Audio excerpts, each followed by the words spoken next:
اکثر ایسا ہوتا ہے کہ شوہر بیوی میں جھگڑے ہوتے ہیں، اور ان جھگڑوں کا ذکر قرآن میں جب آیا ہے کہ اگر تمہیں خوف لگتا ہے کہ دونوں میں نہیں نبھ پائے گا، دونوں جم نہیں رہی ہے، شوہر کی بیوی کے ساتھ، بیوی کی شوہر کے ساتھ، کئی زندگیاں ایسی ہیں روز لڑائیاں، روز جھگڑے، یا پھر آگے نہیں چلنے جیسی صورت بنتی ہے، تو کیا کرے؟ اللہ فرماتا ہے فَبْعَثُوا حَكَمًا مِّنْ أَهْلِهِ وَحَكَمًا مِّنْ أَهْلِهَا۔ اللہ تعالیٰ نے فرمایا عورت کی طرف سے ایک سمجھ بوجھ رکھنے والا آدمی آئے اور مرد کی طرف سے بھی ایک سمجھ بوجھ رکھنے والا آدمی آئے۔ ان یریدا اصلاحا یوفق اللہ بینہما، اگر دونوں خاندانوں سے ایک ایک آدمی بیٹھ گیا اور ان دونوں کی نیت اصلاح کی ہے تو رب فرماتا ہے اللہ ان کے دلوں میں محبت پیدا کرے گا۔ ہاں، یہاں تو لڑکی کی اماں پہلے سے بیٹھی ہوئی نہیں، طلاق ہی چاہیے میری بیٹی کو، واپس بھیجو گھر میں۔ اصلاح کی نیت کا ہے۔ آدھی لڑکیوں کے گھر کو توڑنے میں ان کی ماؤں کا ہی ہاتھ ہے، زبردستی کا۔ میرے عزیزو، شادی کے بعد ایک زندگی جو ہے یہ کیسی ہے؟ شوہر اور بیوی دونوں کو قرآن نے کہا ہن لباس لکم وانتم لباس لہن، عورتیں تمہارے لیے لباس ہے اور تم عورتوں کا لباس ہو۔ لباس سمجھتے ہیں نا کیوں پہنا جاتا ہے؟ لباس بدن چھپانے کے لیے پہنتے ہیں، ٹھنڈی گرمی سے بچنے کے لیے پہنتے ہیں۔ تو تم عورتوں کا لباس ہو، اس کا مطلب یہ ہے کہ عورتوں کے عیبوں کو تم چھپاؤ گے اور تمہارے عیبوں کو عورتیں چھپائیں، ایک دوسرے کے عیب کو باہر نہیں نکالے۔ اور اسی طرح عورتوں کی تکلیف آئے تو تم سہارا بن کر کھڑے ہو جاؤ، اور مرد کی تکلیف آئے تو عورت سہارا بن کر کھڑی ہو جائے۔ ماں خدیجۃ الکبریٰ رضی اللہ تعالی عنہا کی زندگی کو دیکھیں، حضور پاک صلی اللہ تعالی علیہ وسلم سے جو وفا تھی، محبت تھی۔ اللہ، حضور غار حرا سے جب اترتے، دوپہر کا وقت ہو، غار حرا 3000 فٹ اونچا پہاڑ ہے، حضرت خدیجہ اپنے گھر سے باہر آنگن میں کھڑی ہوتی تھی، گزرنے والے کہتے خدیجہ، حضور پاک صلی اللہ تعالی علیہ وسلم تیرے شوہر آ رہے ہیں، ابھی وقت لگے گا، جب تک تو چھاؤں میں بیٹھ جا۔ حضرت خدیجہ کہتی ہے میرا دل گوارا نہیں کرتا، میرے سرتاج دھوپ میں اتر رہے اور میں چھاؤں میں بیٹھی رہوں، جتنی دیر میرے رفیق حیات صلی اللہ علیہ وسلم دھوپ میں اتر رہے ہوں اتنی دیر میں بھی تو دھوپ میں کھڑی رہوں۔ حصے داری اس کو کہتے ہیں، پارٹنرشپ یہ ہوتی ہے، شریک حیات اس کو کہتے ہیں، لائف پارٹنر یہ ہے۔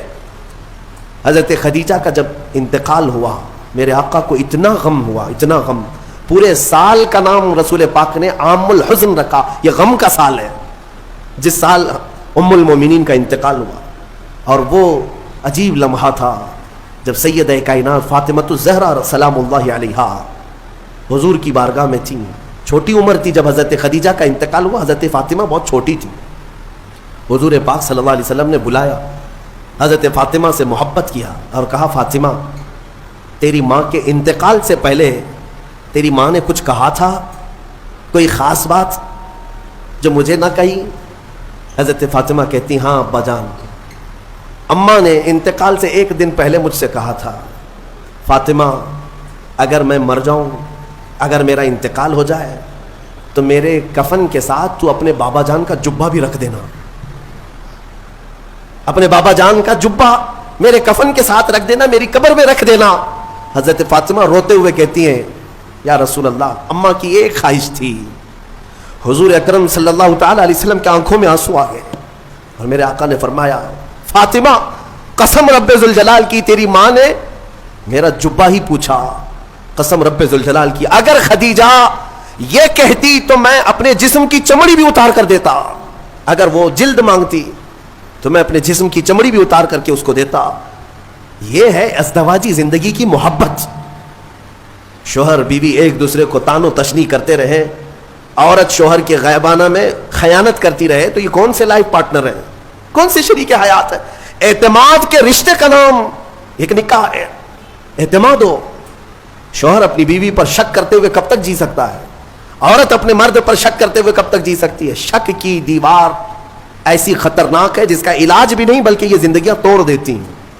قرآن کہتا ہے اگر دونوں میں اصلاح کا ارادہ ہے تو اللہ دونوں میں محبت پیدا کرے۔ یہ میرے آزمائی ہوئی بات ہے، اسی جگہ پر میں آپ کو بتاؤں، اسی جگہ پر لیٹر لے کر کے دو لوگ ہمارے پاس آئے تھے جس پر پورا مضمون تھا کھلا نامہ، کھلا چاہیے، شادی ہو کر 1 سال ہو گیا، کھلا نامہ، اور سب تیار ہے ہمارے سامنے، بس ہمیں گواہ بنا کر سائن لینا ہے۔ ہم نے جانچ پڑتال کی کہ 1 سال کے اندر ایسا کیا دیکھ لیا کہ کھلا کے لیے آ گئے ایک دوسرے کو. بس کچھ بھی نہیں ہے.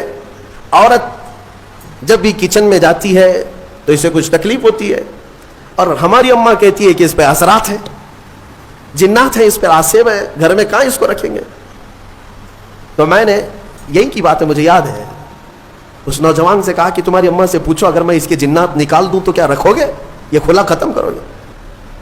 کہا ٹھیک ہے, کہا میں 40 دن کا ٹائم لیتا ہوں, مجھے وقت دیا جائے, میں نکالتا ہوں. تو پھر مسئلہ صرف اتنا تھا, وہ جنات کیوں آتے تھے, آسیب کیوں آتے تھے. ہم نے علاج بھی کیا, جو دعا کا علاج ہے وہ اپنی جگہ پر, لیکن جب کسی سے محبت کے ساتھ حقیقی مسئلہ پوچھ لیا جائے تو بتا دیتے ہیں. لڑکی کو کام کرنے آتا نہیں تھا, نئی نئی شادی ہوئی تھی, سیکھا کچھ بھی نہیں تھا.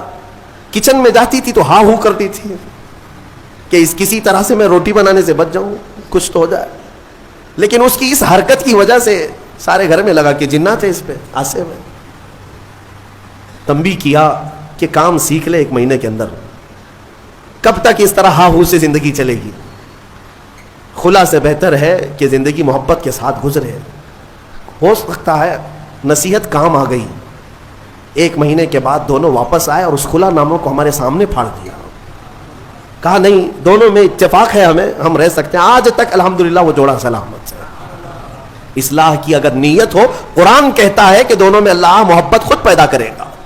توڑنے کے لیے سب سے پہلے بیٹھے ہوئے ہیں, سب سے پہلے توڑنے کا ارادہ ہے.